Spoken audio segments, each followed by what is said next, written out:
So good evening, ladies and gentlemen. I'm Wilson Poon. I'm a professor of physics in this university. I also contribute to the teaching of a master's course on science and religion in the School of Divinity. So I have to make a public confession with both of my hats on as a physicist, but also in my work on science and religion. I'm actually a great admirer of Professor Latour's books and his articles. So it gives me great pleasure to welcome him back to deliver the second of his Gifford Lectures. But just before I give him the platform, I should point out that this lecture is being recorded and videoed, and so the video will be online on the Gifford website shortly. The lecture is also being streamed live around the globe as we speak. But now, without further ado, I will hand the platform over to Professor Latour to deliver his second Gifford Lecture, A Question of Agency.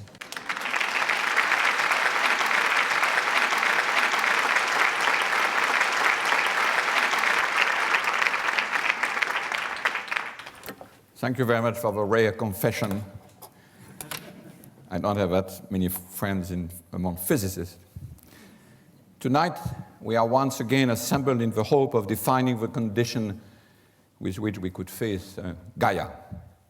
Gaia as a wholly secular arrangement of secular agencies without being petrified by Gorgon's glaze.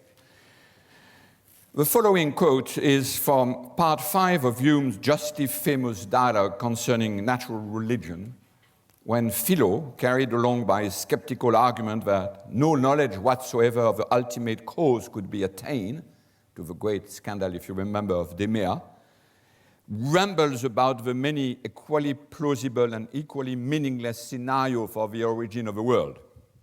In a word, Cleanthes, a man who follows your hypothesis, is able perhaps to assert or conjecture that the universe sometime rose from something like design.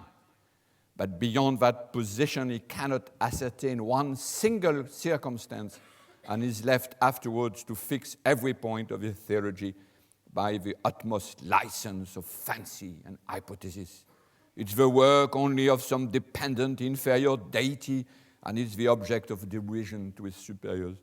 It's the production of old age and dotage in some superannuated deity, and ever since his death has run on at adventures from the first impulse and active force which he'd received from him. You justly give signs of horror, Demeter, at this strange supposition, but these and 1,000 more of the same kind can be invented. How I wish I had David Hume wit and Philo's devastating irony. How I wish their graceful English had been my mother tongue. Had I had the slightest chance of borrowing a fraction of their golden style, I would not have remained stupidly idle like poor Pamphilus, the mere auditor of a conversation that was supposed to educate him in the solid foundation of natural religion. What a fraud in such a claim! Someone should have warned his father not to let him under Cleant's supervision. Nothing more corrupting could have touched this young and tender soul. As a young boy, I would have been so scandalized by the obsessive search of those three grown-ups for a foundation of religion in the sole and unique question of design, that in spite of my foreign upbringing, I would have surely interjected, "Forgive me, Cleanthes, and you too, Philo, and you, respectable Demea. But why is it that at no time in your long discussion have you mentioned anything having to do with religion, with what really counts for us in religion?" I know what you are going to say, my respected teachers, that today you were not talking about what comes from the heart, not what is taught by our most holy church about the unfathomable mysteries of our religion, but only of what is accessible by unaided reason through the mere scientific knowledge we have of the natural world. But here again, I feel ashamed to have to disagree with such eminent masters. In my view, admittedly weak and still amorphous, you have done nothing more but pit one blind designer, a sort of blind watchmaker, against another designer who has no other property than being non-visually challenged. But what's the gain in terms of religion? And if I dare so, what's the gain in terms of natural philosophy? At no point did you raise any other question but that of deciding upon the ultimate cause out of which or out of whom we are all born. A what against a who? Is this the only question to be raised?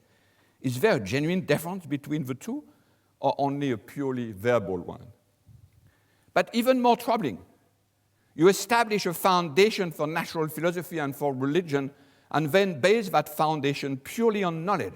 You, the great philosophers of the Scottish Enlightenment, the source of so much pride for all of us, youth of Edinburgh, you assert an already unified universe, a universe so unified that through your leap of faith that the only remaining task is finding a name for the ultimate cause of this vast, coherent whole. From which comfortable, distant, outside theater seat have you witnessed the spectacle of this already completed universe? If your gaze is so vast that you can already embrace this whole, then declaring where it comes from must also almost be an afterthought. Perhaps you will take me from some Jacobite just descended from his wild highlands, but these three things are amiss in your vast edifice. Your premature unification of the world, what you expect from religion, and what you attribute to natural philosophy. The story doesn't tell us whether the discussion broke down at this point. Maybe poor Pamphilus was severely reprimanded for his adolescent rambling and sent back to his room with nothing but water, bread, and a Bible. My own suspicion is that at least one of the protagonists, Philo, of course, would have been sufficiently troubled by the young chap's burst of indignation to explore those three questions a bit further. There is no question that Philo, who is, even though there is a dispute about that, Hume's barely veiled mouthpiece, hold the view that the very idea of natural religion is a pleonasm. As we saw in the previous lecture, there is no way to speak of design and not to bring in some sort of entity for a very specific type of people who define it by the full attribute of exteriority, unity, animation, and universality. And once this is decided, the only remaining question is to decide whether the job of ultimate cause is better carried out by one all-seeing watchmaker, a providence, or a blind watchmaker, for instance, evolution. The third remaining solution being to decide, as Philo does, that the task is totally fruitless. As Pamphilus could have said, had he learned in his semiotics, the distinction between a what and a who is a question of figuration, two different names of actor given to the same agency. An actant is an actant, and a watchmaker remains a watchmaker, blind or not. Philo knows this game better than anybody else, since he has proposed in the dialogue a bewildering numbers of substitutes for the same role: architect, giant spider, superannuated deity, monsters, devils, and even a big vegetable. But what Philo will not have realized without Pamphilus' scandalized intersection is that a totally different conclusion than skepticism could be drawn from so entertaining a strategy. The whole dialogue, Philo to acquiesce, implies a placing of a problem that is satisfactory neither for him nor for Cleanthes. As to Demea, as you know, he is so disgusted by the whole conversation that he leaves before the end of the dialogue.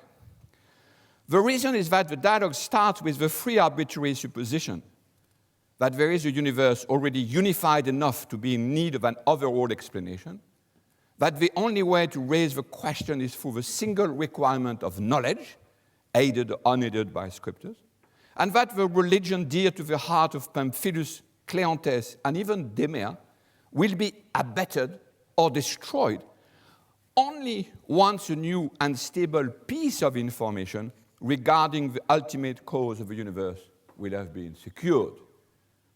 Let me present Philo's three new arguments by using the same tool I used yesterday, that is the translation table that allows our attention to shift from the label given to the entity, their name, so to speak, to their attributes. It is certainly the case that useless wars could be avoided when resorting to the ambiguous name of religion. Pamphilus is right to say that what he identifies by that name has no attribute in common with what Philo is attacking so devastately and that Cleanthes is defending so clumsily. The front lines are completely messed up.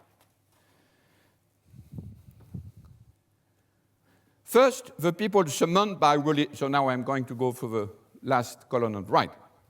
First, the people summoned by religion too, this is the bottom there, are clearly and unequivocally defined as members of a church. That is a highly specific grouping with clear boundaries marked by specific ritual and sacrament. Remember that political theology is about theos, nemos, and demos. You may have noticed that in the three assemblages we reviewed in the previous lecture, the exact shape of the people remained very fuzzily drawn. It might not even be clear to a naturalist that he or she is part of a specific people summoned by a specific entity. They were alternatively everybody, we are all born, remember, comprising all reasonable humans, or, depending on the controversy, limited to a highly specified assembly of scientists, natural philosophers, and members of the public. It seems that naturalists are supposed to be at once completely interchangeable, bodiless minds, and also highly skilled and specialized experts. Such a confusion does not help in the exact definition of the folk. As to the people summoned by natural religion, it was not clear if we had to deal with any particular historical church or with humanity as a whole on its way to conversion. By contrast, for Pamphilus, it's a clearly and concrete and well-delineated congregation who share the same faith, vocations, and ritual.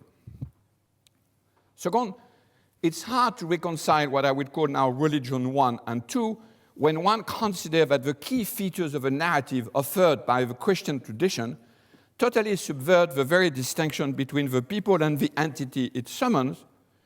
In such a narrative, the very distinction between what is outside and what is inside is being totally transformed, since the God incarnate is at once radically outside and radically inside. Because God, according to his creed, has chosen to share human destiny, the people he assembles are called to become, in turn, like God. It's difficult to imagine mixing any more thoroughly the paired key notion of exteriority and interiority, of ups and down, of heaven and earth. And I'll come back, of course, to this feature later when comparing with the people assembled under the paradoxical figure of Gaia. At any rate, the word incarnation is just as hard to reconcile with religion 1 as with the two other definitions of nature. Third, the entity around which the church assembles bears no relation to the others, since it shares none of its characters of unity, universality, undisputability, and immutability.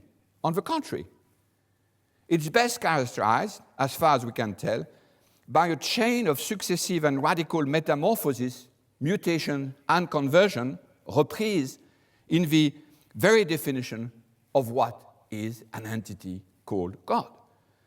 Even when this chain is artificially segmented in successive events, God, Son, Holy Spirit, Church, none of them may be defined as a stable substance.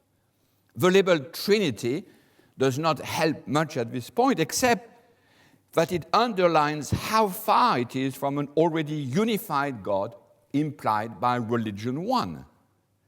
Most importantly, grasping each of its sequence requires a highly specific movement of appropriation and retelling, so that the whole narrative of incarnation can be carried one step forward in time and space in a new, refreshing way.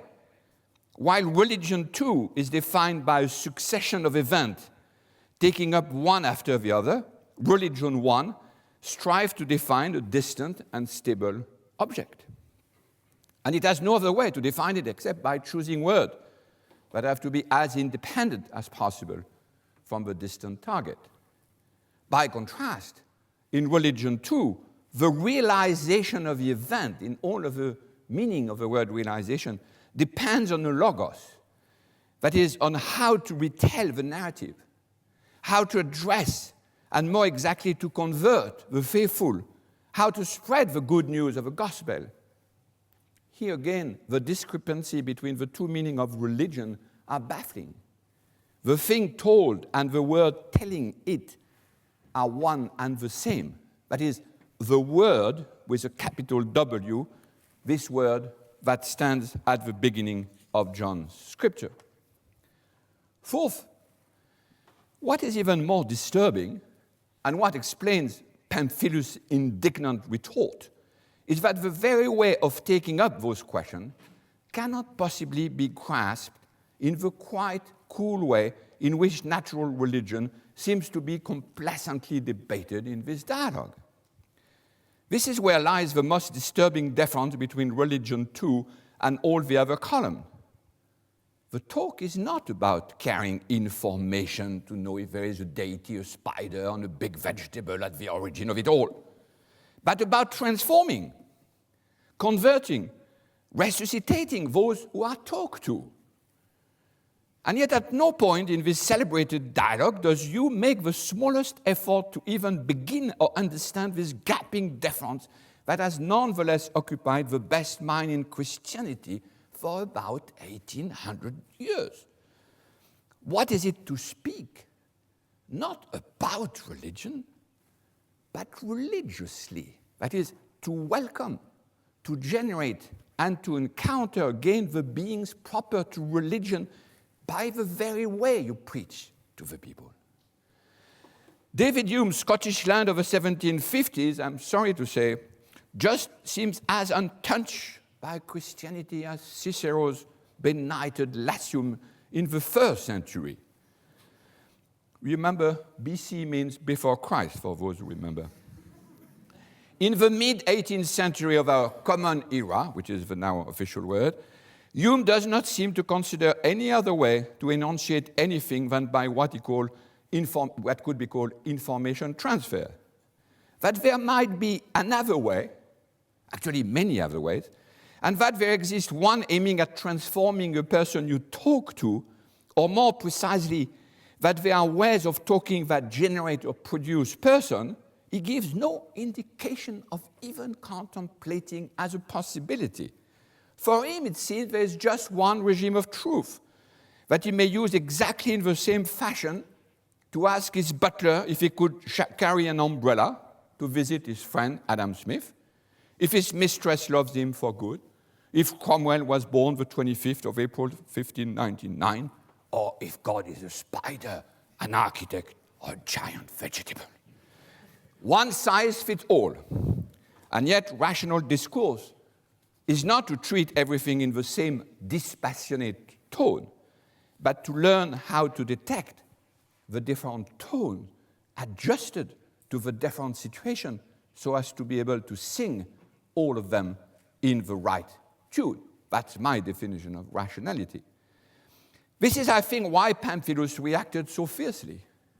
You, Philo the skeptic, but you also, Cleanthes, and even you, Pius Demea, never addressed me in a way that could count for me as a question of salvation, of life and death. You spoke in a way that offered no remedy to the distance at which we assemble and are alive. All the elements among which you offered to choose, God and vegetable, are equally foreign to me. None of them produce the proximity that would have made us neighbor, proximus, assembled in the same church for the same rituals and the same destiny. You have transformed the only speech able to generate proximity into a vain quest for accessing faraway region, a quest which will never be as good as those of the natural sciences. You behave as if religion was something of the past, a savage cult, just good for some strange folk in Africa, or maybe way back in the Highland. and that everything left in Christianity was thunder choirs, beautiful landscape, pretty gardens, and nice morality. It is hard not to pity poor Pamphilus left growling in the dark, imprisoned with water and black bread.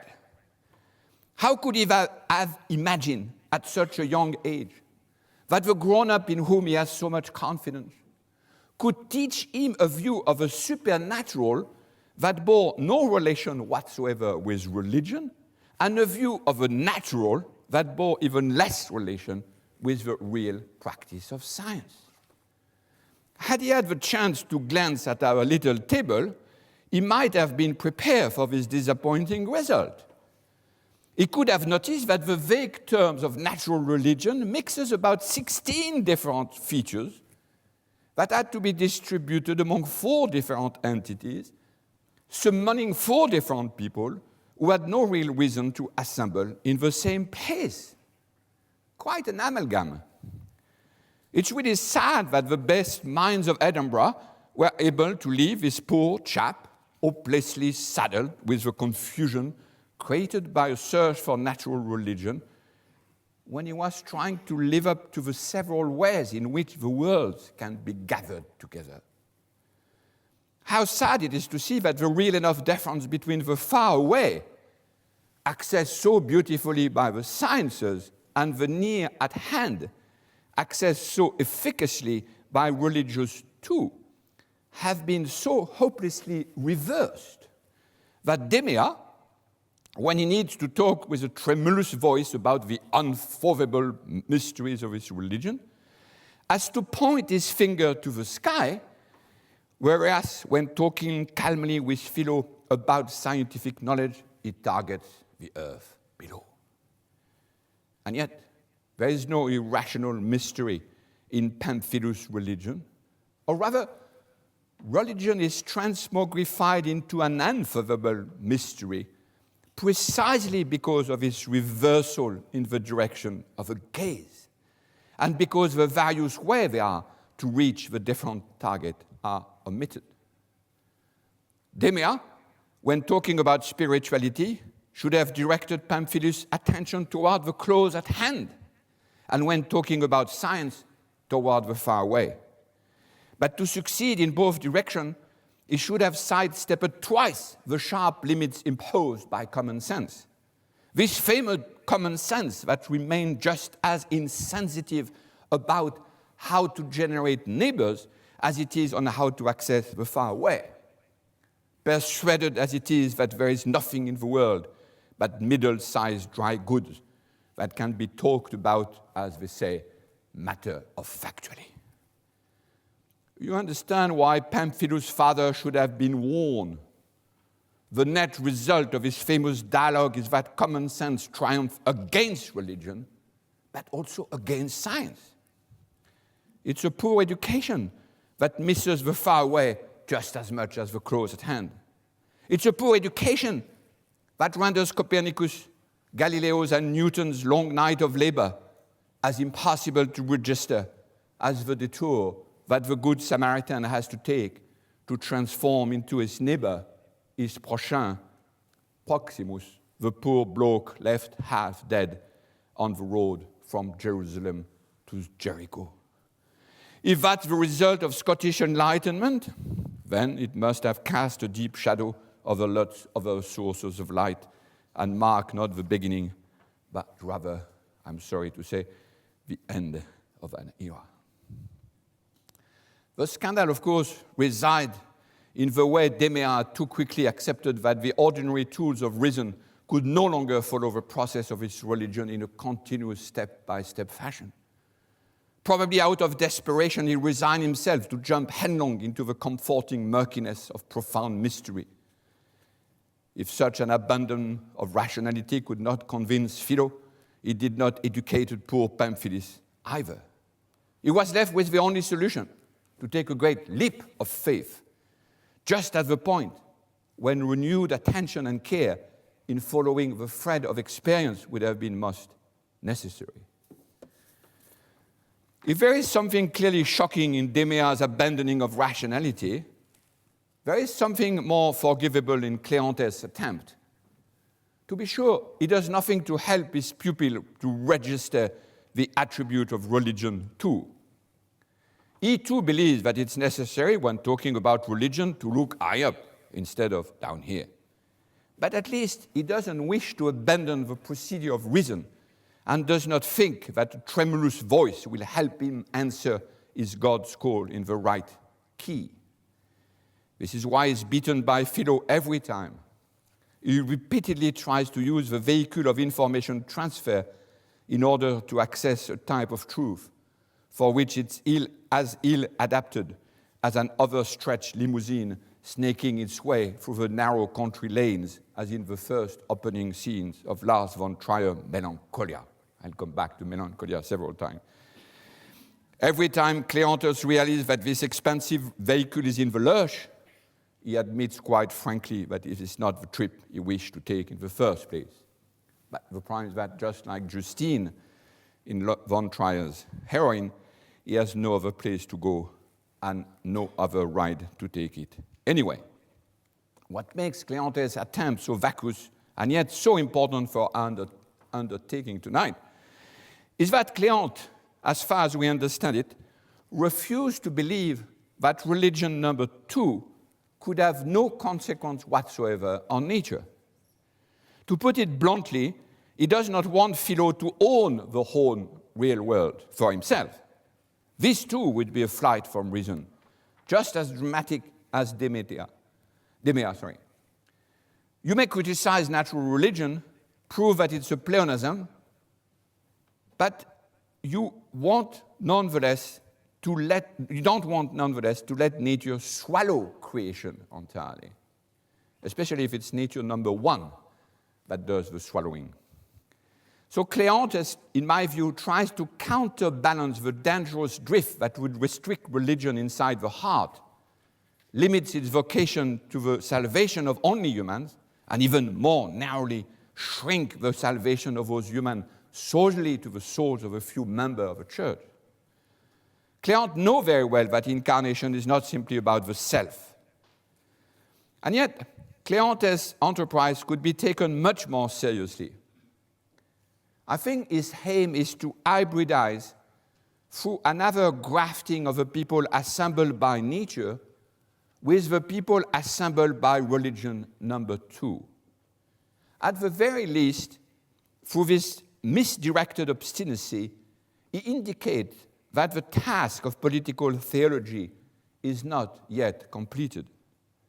Maybe he believes that he is another St. Paul, put in charge of writing another version of the epistle to the Hebrews.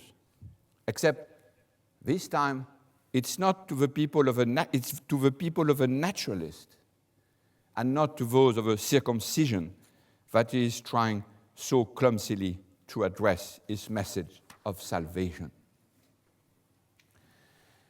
If I had to poke a few holes in Hume's dialogue, with many apologies to the memory of your great Scottish philosopher, it's because it allowed me to fill in the 4th column of my table and to underline some of the discordances among those different people and entity. Quite logically, I propose to put nature 1 and religion 1 close together. This is why we are great there. Since they share the same epistemological definition, and they differ only in the meaning of the word animation, as we said yesterday, and in the size and boundaries of the people assembled. Together, they make what is usually called natural religion.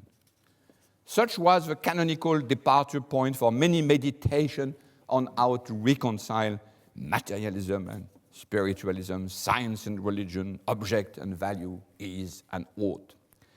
No wonder that those meditations could never extract themselves from amalgam and pleonasm, since both people are summoned by an entity that could reasonably be called Deus sive natura. At least they both morph into one another so easily that it's impossible to call one of them secular and the other one non-secular. The history of political epistemology should account for this translatio imperii, through which the features of nature have been decanted into those of God, before being poured over, once again, from God to nature in a long chain of successive transfer from the Greek to Christianity through the church fathers all the way to the various scientific revolutions.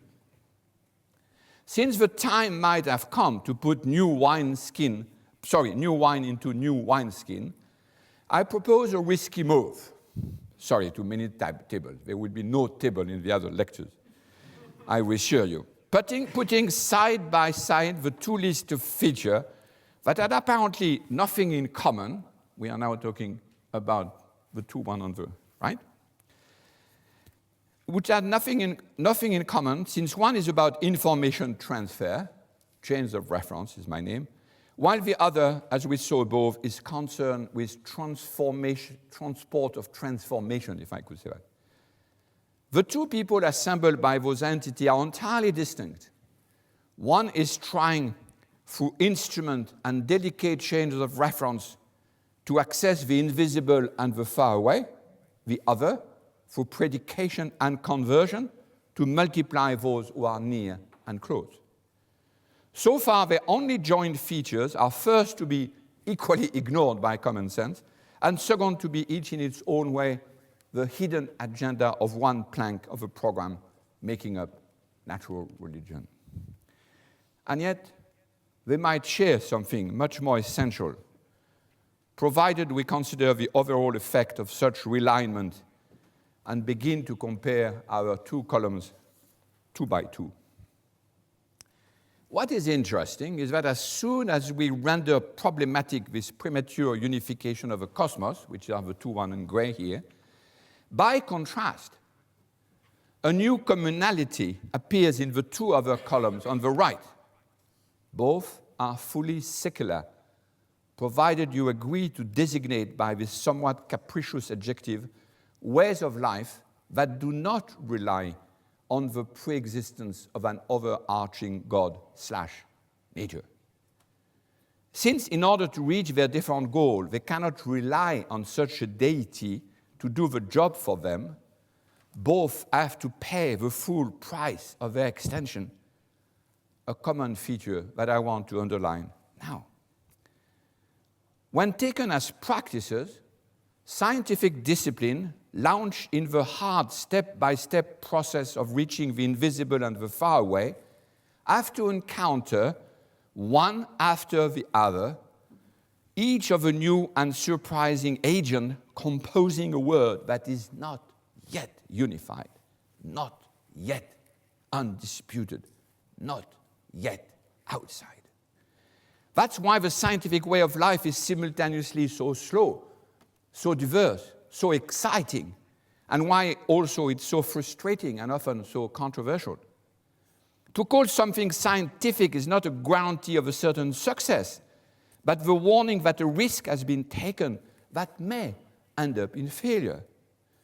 My benighted little field of science studies takes great pride in following those paths, those networks, in even more and more detail.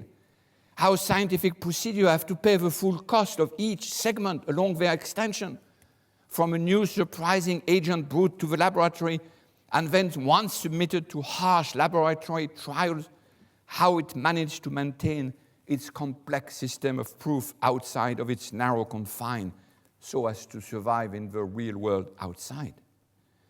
Naturally, the people devoting their life to this mode of extension may wish that their result be already universal, incontrovertible, and fully exterior to their man and machine-made narrow procedures. But, nonetheless, they will be reminded the next day to pay once again in hard currency the total bill for their extension one step further. Paper after paper, citation after citation, colleague after colleague, place after place, process after process, proof after proof. All the scientists here know that. If we turn to those people assembled by entities who seem to appear and to disappear, religion too, depending on how they are talked about, we find, strangely, that they too must follow a hard and costly, slow, step-by-step process of extending their agency. These people cannot rely on claims about the entity's premature and unsubstantiated universal completion. Naturally, you might claim that you believe in God, but the next day you will be reminded that if you lack charity, you won't be better than echoing bronze of a clash of cymbals. And how would you extend charity, I beg you, without taking each detour, at each moment, for each word, each person, to reach the near and the close at hand and start every time anew? Here again, it's totally impossible to suppose that a premature unification of what is at stake could protect you from paying the full cost of the extension of a good message, faithful after faithful, place after place, translation after translation. And if you believe you have already done it, yesterday, for good, forever, then you have also forever lost along the way the very content of the message you were supposed to transfer. For a word that was supposed to transform those to whom you were preaching into person loved and saved, you have substituted a word that is simply providing meaningless information. Needless to say that what follows now pertains to philosophical fiction. But I'd like to sketch for the remainder of this lecture what could have been settled differently and what alternative it could have offered to natural religion. An epistemological version of scientific discipline is offered when the results of science are divorced from its production, so much so that any allusion to its human-made basis is taken as a debunking of its objectivity. As I've underlined yesterday, if philosophers and scientists are so touchy about relativism, it's because they are terribly anxious about not being able to reconcile the two sets of features that I've labeled nature 1 and 2. They have never been publicly able to adjust their bifocal vision to that their eyes could accommodate the two-field vision at once. I'll come back to that on Monday. The pseudo-controversy of climate science is a good case in point. It's my contention that because they are so viciously attacked by colleagues who claim to defend the mantle of science against their science, climatologists offer a unique occasion to explore this post-epistemological version of their trade.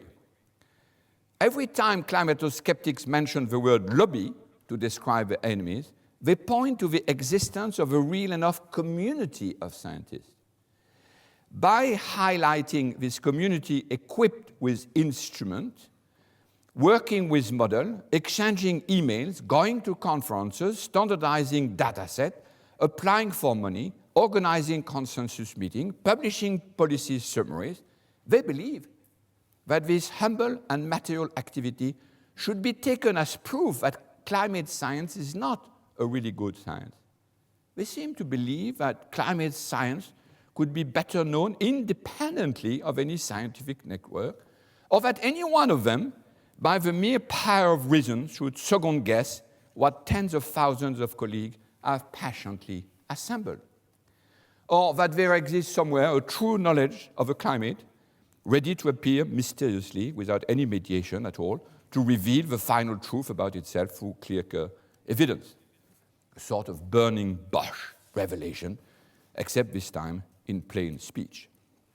What is so distressing in such a restricted view of scientific practice is that bona fide climatologists, too, seems to believe that foregrounding their humble activity will weaken their claims to certainty, that they have something to hide, or at least that they should background as much as possible the complex institution, the vast machine, as Paul Edwards called it, that they have built to reach certainty, as if indeed they too could not adjust to the bifocal view of their own practice. Such is the primal scene science studies had to witness over and over again. How come there is no legitimate way to accept the humble conception of scientific truth? Why is it so difficult, as the anthropological rendering of scientific practice invites us to do, to accept that scientists do indeed compose a people, and a very specific one? And yet such an acceptation would offer a much more realistic picture, since scientists are constantly trying to define the limits of their assemblage and the exact standing of those they represent.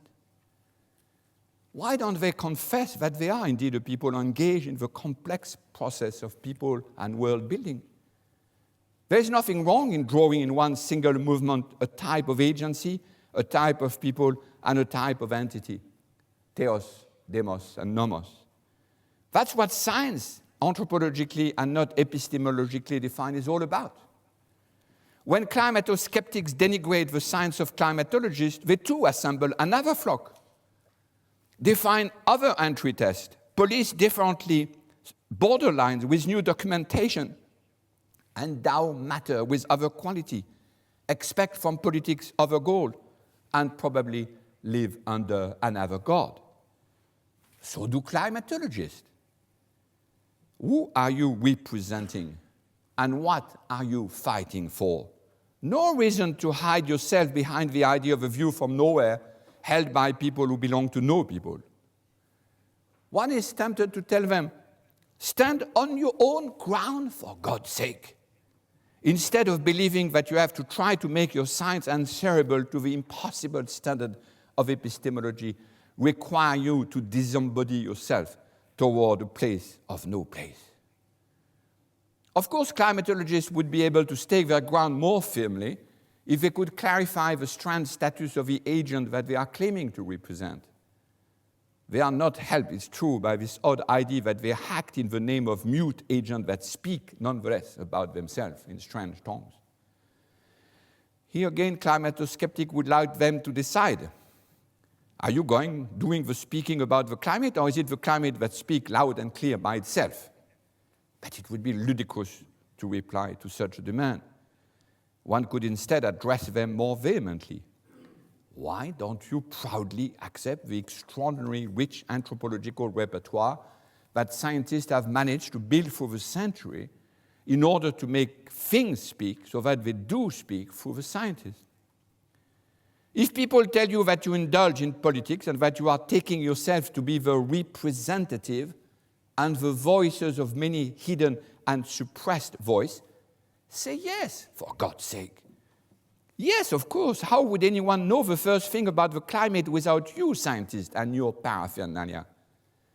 If politics consists in representing the voice of the downtrodden and of the unknown, well, then we would all be in a much better situation than if, instead of pretending that the others are doing politics and you just do science, you confess that you do try to assemble a political body and to live in a coherent cosmos summoned by a different entity, nomos, theos, and deos. It's very true that you don't speak in the name of a constituency that would overlap with national or with social boundaries, and that the source of your authority is based on a very odd system of election and proof. But that's precisely what makes your political power of representation of so many new agents in the coming conflict about the shape of the world so very precious.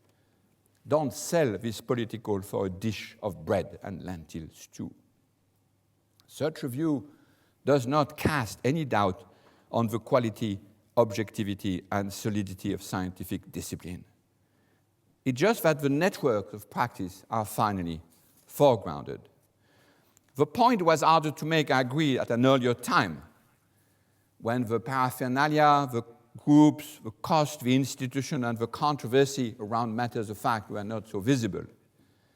But that's no longer the case, now that every matter of concern is delivered with its instrument, its assembly of disputing experts is public, much like any GPS data point come with its retinue of satellites. The effect of such a new vision of scientific practice is that for appealing against the result of science, there is no outside Supreme Court, especially not the Supreme Court of nature.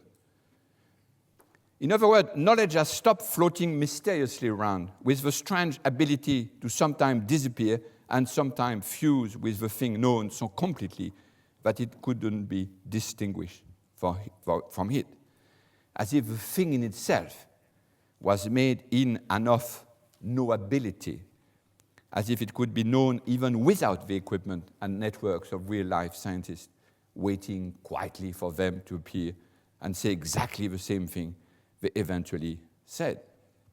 This is what I've called the post-epistemological and thus the post-natural version of the natural sciences. I'm so interested in that because of a fifth column here, and it's the last one, I promise. It took a long time for anthropologists to realize that nature was far from a universal category, that most people have never lived in harmony with nature, and which is even more enigmatic, that so-called naturalists had never lived in nature either, since they never managed to reconcile the apolitical, irreligious, de-animated version of nature one with the practice of science, that is, nature two. This is why I want to reintroduce here in the end the multiverse. That is, the natural, as if the natural sciences were relocated inside it. As soon as we do this, it's possible to let the other collective stop being cultures and give them full access to reality by letting them compose their cosmos, by using other keys, other modes of extension than the one allowed by knowledge production. Such reinterpretation is especially relevant today, because if nature is not universal, climate might be a new way to understand anthropology. The reintroduction of climate and atmosphere as the new common cosmopolitical concern give a new urgency to this communality between collectives. The argument might sound strange, but remember that if it's understandable that scientists want to do away with spirit, souls, divinity, and other occult forces, this is not because they have managed to substitute for them a purely material word. It's because those agencies answer to other gods, define other entry through the pluriverse, and assemble other type of people with whom scientists might not wish to enter into contact. This is what I've called a secular view of science and nature. It's not nature against belief, as would be required by the relativist language game, but one political theology against other political theology.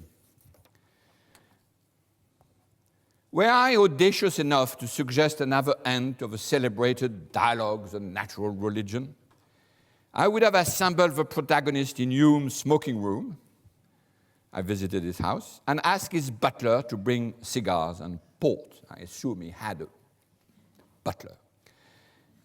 To sum up our discussion in the way it's often staged at the end of Wouldn't It by the clever detective, always so much smarter than the police inspector.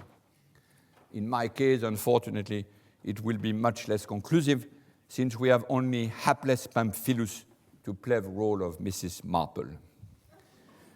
Turning to Demea, he could have said, "Why have you so completely abandoned your creed that you let religion become a set of archaic rituals, moralistic tenets, and obscure mysteries? You have not only abandoned any access to the word for reason, you have left the word to science and left the science to epistemology, relying on common sense, indignation, or tradition whenever you felt cornered." To Cléante, he could have said, "My respectable preceptor, I understand that you want our religion to have some bearing on an outside reality and some hope of sitting proudly among the sciences without relying on Demea's crass ignorance to prove religion full force. But why did you imagine that you would have to compete with Philo in some trip toward the invisible and the faraway, given that you are neither competent nor interested in paving your way there with instrument and inscription? Either you do establish those reference chains and you become a respected scientist, or you don't. And you will succeed in doing nothing more than drawing ridicule to our religion, not having advanced one iota by one single act of conversion down here. Is there really no other way to access the world than either to capitulate to an inflated notion of science or to add a postiche clockmaker on top of it all? And you, Philo, ridiculing Demea is fine and fun, but why give Cleanthus such a hard time? Is he not after something that you should be interested in achieving too? As you yourself have so often shown, we should be extremely suspicious of establishing any spurious continuity throughout the concatenation of causes and consequences. You too should be interested in a solution that re-establish some distinction between knowledge and the world. Not as your alias David Hume proposed, by introducing the human mind and its associative pair into the picture, but by considering that the multiverse itself might be discontinuous. This conclusion will not have weakened objective science, but ensured that it's cared for and equipped, and that no one else can feed on its limit, especially not religious thought. This would have led skepticism in a totally different direction, and it would have saved generation a lot of time spent in useless discussion by permitting a certain scholar from Königsberg to keep snoring all the way through his dogmatic slumber. I think that Pamphilus, had he read more anthropology, would have concluded by stating again his surprise that his mentors would be so uninterested in putting to good use all the trails that other collectives have drawn through the multiverse to cope with their varied climate. Like him, I suspect that there is not much hope of drawing the changing face of Gaia as long as we haven't brought the sciences back to earth, and as long as we have not refreshed the meaning of what could be called incarnation. I share Pamphilus' surprise that for two of the most important enterprises of our culture, namely science and religion, being from this earth appears to be so strangely impossible.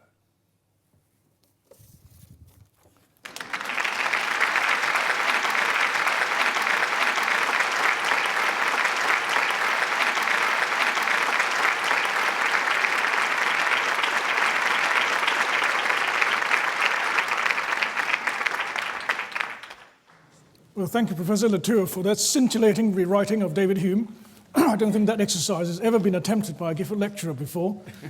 You thank me for our unique confession of a physicist liking your books, but you also made a unique confession. I don't think I've ever heard any French scholar saying in public they wished their mother tongue was English.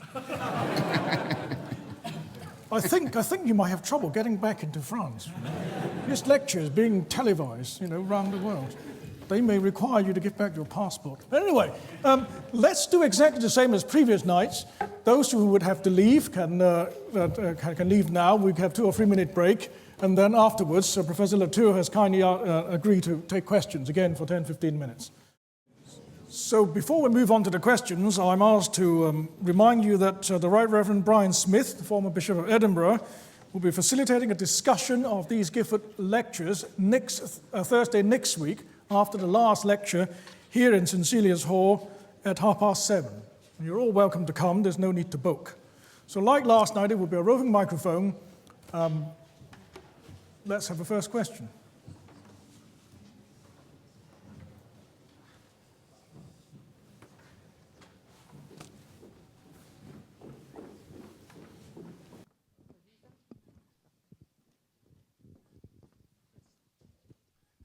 What, in your view, are the main points put forward during the lecture?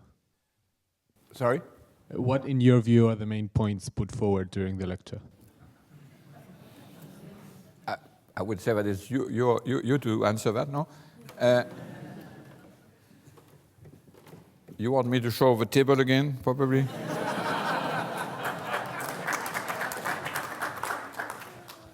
So, The point is really reorganizing a little bit argument around theos, nomos, and demos.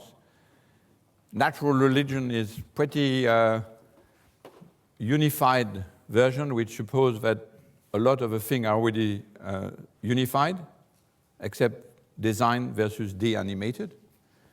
And I'm interested, of course, in those two ones because we have a secular one, and in this one because this is where the anthropology of my colleagues is actually interested in. So it's a summary of a large part of the anthropological literature, and I don't like table especially, but it has a simplifying element in it, I would say, and it opens a possibility that if we try to get here, which is how this science and this religion starts without unification being already there, do they have something to say about this? So this is where we will go on Thursday, and then in the 3 other days. We cannot get into this question of Gaia without, as long as we have not rethought entirely the notion of nature. So that's what I'm trying to do. But the 2 first lectures are a bit hard. The other ones are a piece of cake, except the last one, which is pretty hard.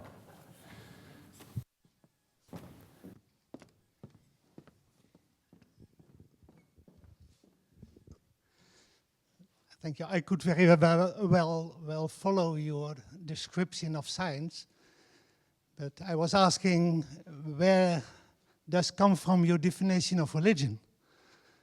Why don't you call it humanism, of humanitarian way of acting to people? Because no God is needed to do what you call religion. But I'm interested in conversion and transformation and so on, because that is not part of humanism. So there is a kind of religious practice, I would say, coming from Christianity, and now seen as the main characteristic of the post-natural religion, so to say. I'm not completely sure that I will answer, but the problem, there is a slight problem with the definition of humans at the time of the Anthropocene. And that's what I tried to get into on Tuesday, which is, so in natural theology, you never talk about humans because, I mean, humans need a function which they call theos, but it doesn't need to be a god. The proof is that most people in naturalism believe they are completely without God. They just have nature. But it plays, as I showed yesterday, exactly the same function. So it's not the name which interests me, it's the attribute, right? And the second problem is that the notion of human will have to be disputed Tuesday, I'm afraid, when we will have to entertain the very, very delicate question of who is the anthropos of the Anthropocene. Is it still a human in the traditional sense of the word? Probably not. I mean, this is a tricky question, but so this is why I never talk about human in that context. Yeah. So the three functions, which are the sort of canonic version question in political theology, is the entity. You can call it God, but it doesn't help. Where the agencies are distributed, nomos, and of course the delineation of a demos, of a people. That's the only three concepts I use here. So humanism, of course, could be introduced here, but I think that's something which is not so topical for our discussion. But I will deal with this on Tuesday, which is another hard lecture, by the way, on Tuesday.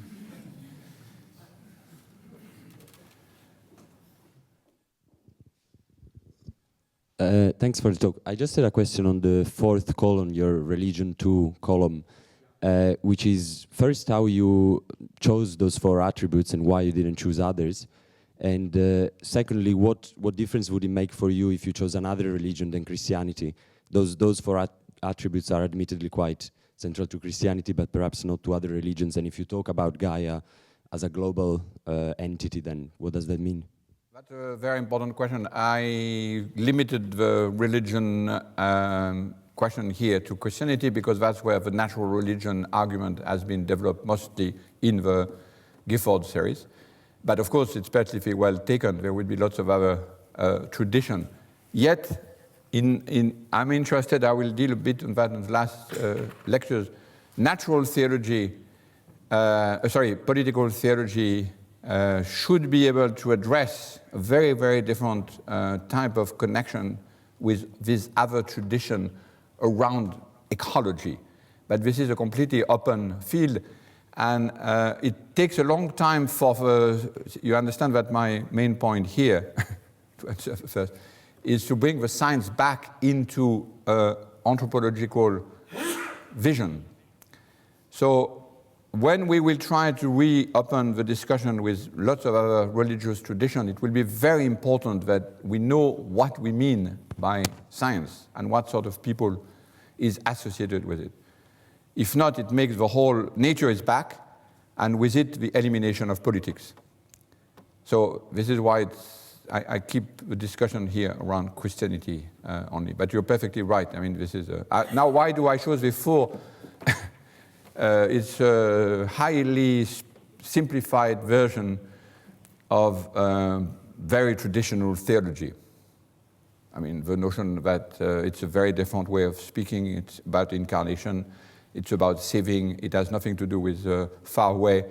It's about the word, logos. I mean, all of that is pretty traditional. I'm just publishing a book at Polity on that question, so it's a sort of summary of that argument. I'm sure lots of theologians here would disagree with that. And theologians are known to disagree always quite a lot. So this is a sort of simplified version for trying again to make the parallel possible, just to render possible to think of the sciences in their multiplicity as people. Because of what I said, which is this very extraordinary situation of climatologists, basically. I'm fascinated by this question. What sort of politics are they in? And it's an essential question to get to the ecological disputes later on. So I'm sorry, I keep answering by saying telling you to attend the other lectures. It's the difficulty I had. I mean, this is. I was told yesterday that some of the Gifford lectures were actually before 12 and not 6. So it must have been even more difficult for the speakers.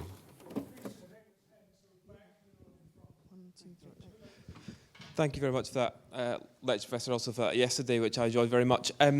You mentioned that there was potentially a conflict. Scientists may not want to associate, might reject a more ecclesiastical worldview because they may not want to associate with those people, and describe these, one characteristic of each of these columns is the people that they assemble. Of course, many scientists, although a naturalistic position doesn't require a God, many scientists are religious, and many religious people, broadly speaking, accept a modernist view of nature. So for those people, do they have to just have a double think? You know, do they have to just have a philo and a deme in their head, fighting out all the time? Or for those people, is there any hope of synthesizing those into one worldview which is stable rather than a constant conflict in their own heads? No, I think that's an interesting question. I think they are anxious.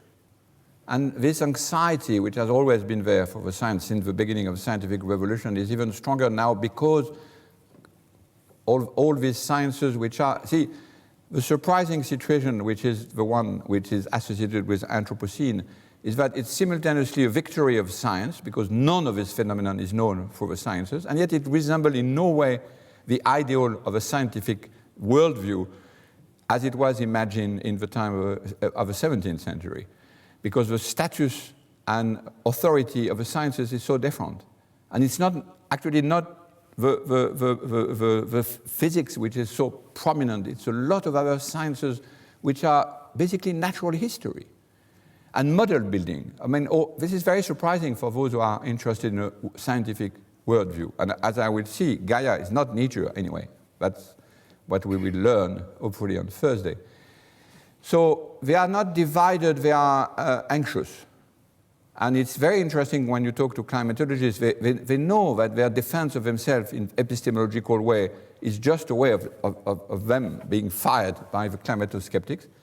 But yet they seem to have no other alternative and say, we just do science and the others are doing politics. And of course, the others say, you are doing politics.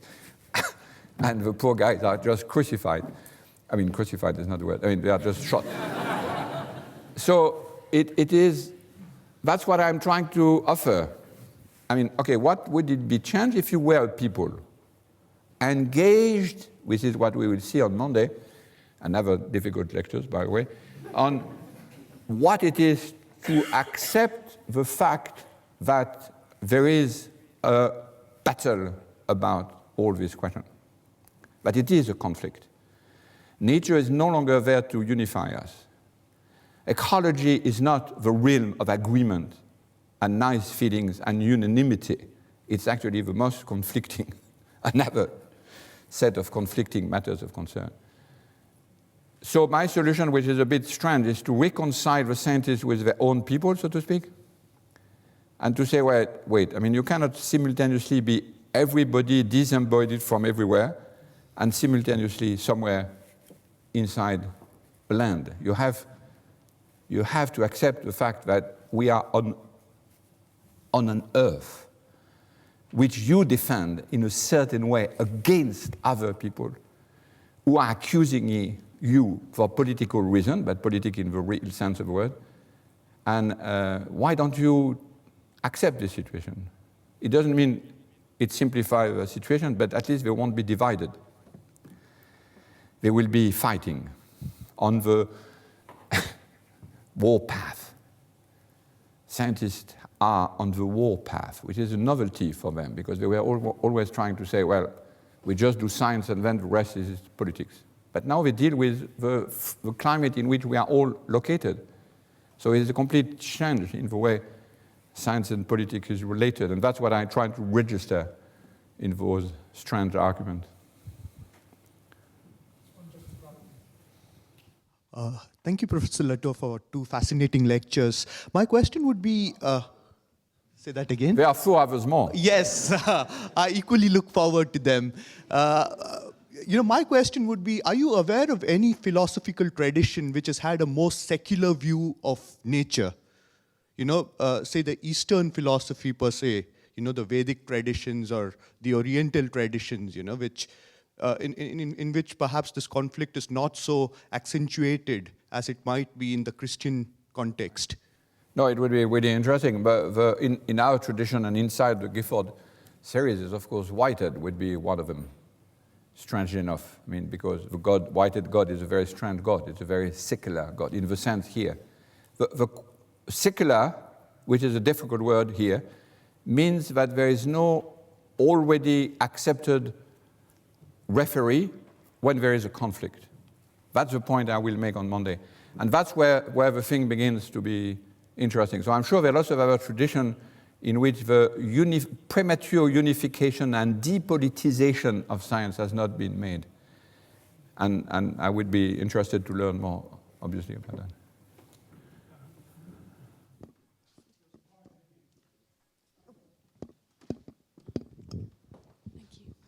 Thank you. Does magic fit in here anywhere? Well, that's the part I skipped in the lecture. Criticizing Hume was enough. I didn't want to get into, I've just visited at the Scotland Museum, the little part on witchcraft, where I understand that one of your king was James actually was a great witch hunter. So I was a bit worried. When I mentioned this 5th column there, it's about other ways of entering into connection inside the pluriverse with entities. It's another definition of the nomos, of course. But I try not to make the parallel too fast with science, because obviously you get into a lot of difficulties, and to try to associate very clearly the practice of knowledge making with the reference path which I described. So when we will deal hopefully the last lectures with the rituals or cult interested in the earth. We might want to get into this, but I would say as late as possible, because it's very, very difficult to pay respect to the ability of a science to be bringing back the earth and be of this earth, and simultaneously to redeem is not exactly the word, but to sort out, check, I don't know what would be the word, enter into a parley with this other tradition, which also say that they are about the earth, that they are about, so there's neo-pagan and New Age cult. So I wanted to get into that for the last lectures, but in fact, I think I'm going to wait, because it's extraordinarily difficult to get the sciences in a respectable way, which doesn't shock the scientist, which is the immense difficulty of the diplomatic work I'm doing, of course, not to shock and to hear the voice.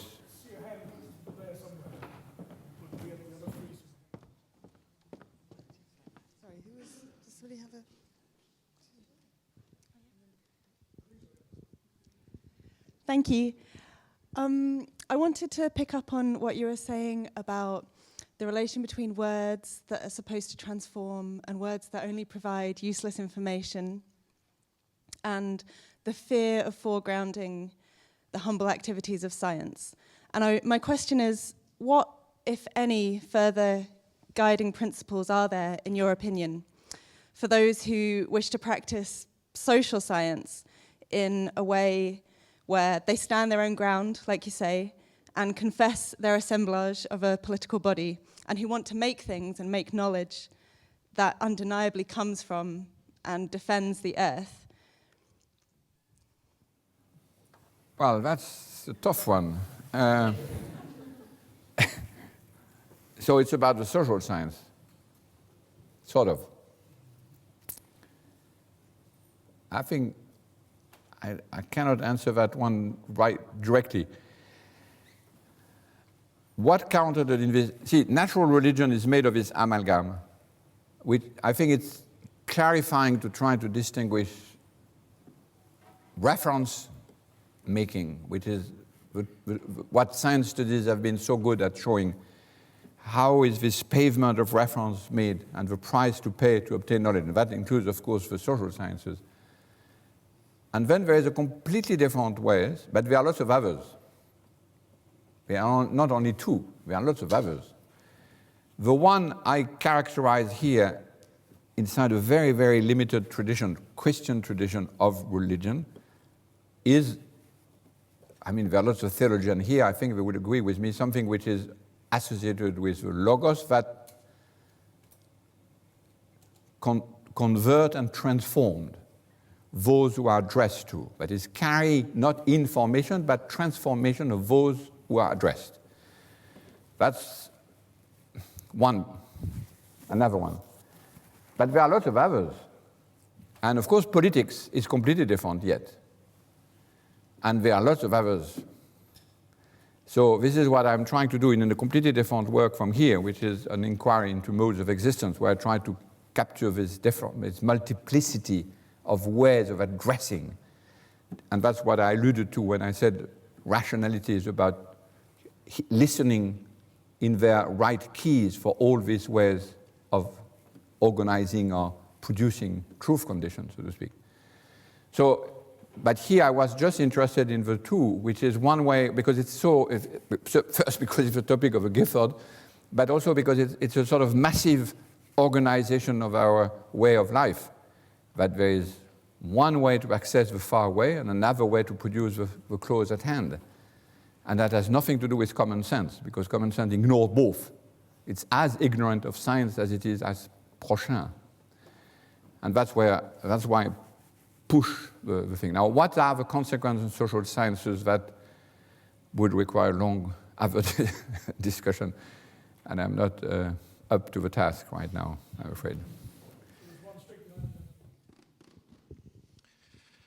Thank you again. The short version of the question is Pamphilus a Catholic?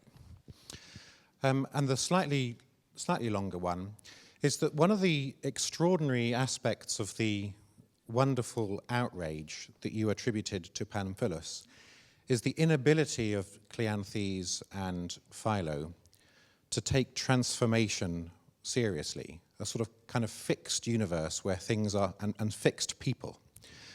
But there is a strong strand in certain kinds of Protestant theology with an emphasis on predestination, where transformation doesn't really play that much of a role. If things are preordained, then why would you seek transformation? There's more of a kind of sudden baptismal transformation, if that, and then all is done.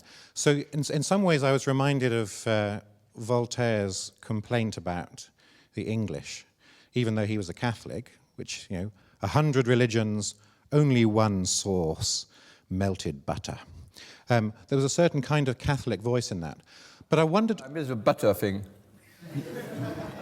You think we don't even have melted butter? Ah, well. But is there some analogy also, though, more seriously, that there's a certain kind of Protestant-Catholic divide amongst the climate scientists and those who deny climate change, in that those who are pursuing serious research into climate change have a more Catholic vision of transformation and the need to act and the need for things to change, whereas those who deny or are more complacent, they assume things will be all right. They too are awaiting some sudden baptismal transformation and no further action is required. Wow, that's a long thing. The second part is quite fascinating. I know nothing about the religious background of climato-skeptic versus climate deniers. That would be very interesting. I have to look. Thank you for the tip. Of course, there is a lot of fundamentalists who are climato-skeptic, but they are not the scientists. They are the ones who are, for lots of other reasons, so that's not what you meant. You meant the one who are really practicing scientists. The problem is that there are very few practicing scientists who are actually technically climato-skeptic. The climato-skeptic are quite different, and there's no real controversy. But this is an interesting thing. Pamphilus is not a Catholic. He's a mixture probably of evangelical, a very strange mix. He believes that the Holy Spirit has not finished his duty. So now pick. Who wants to take Pamphilus in one's own church will have it. I'm not sure if a Catholic will have it. But it would be nice. I'm a Catholic myself. I would love that. But I don't think Catholic will have it.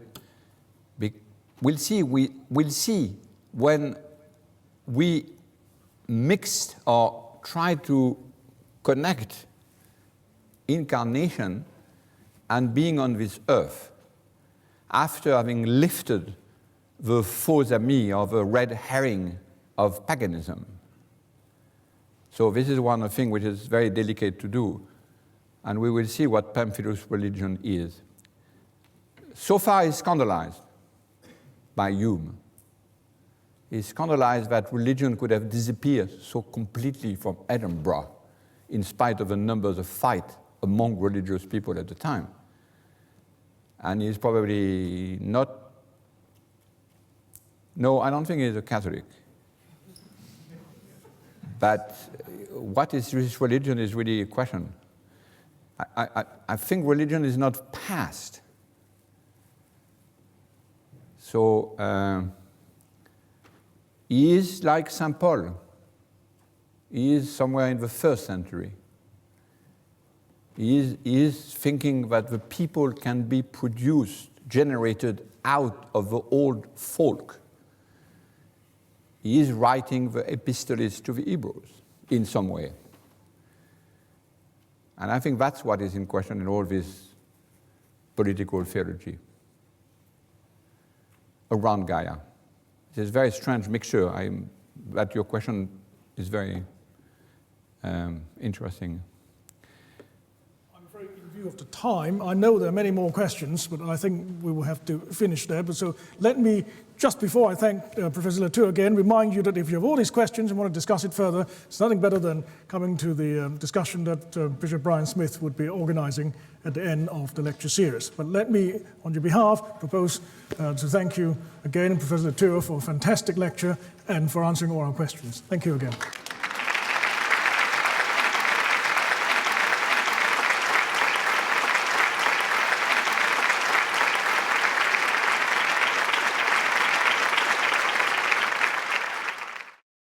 This production is brought to you by the University of Edinburgh.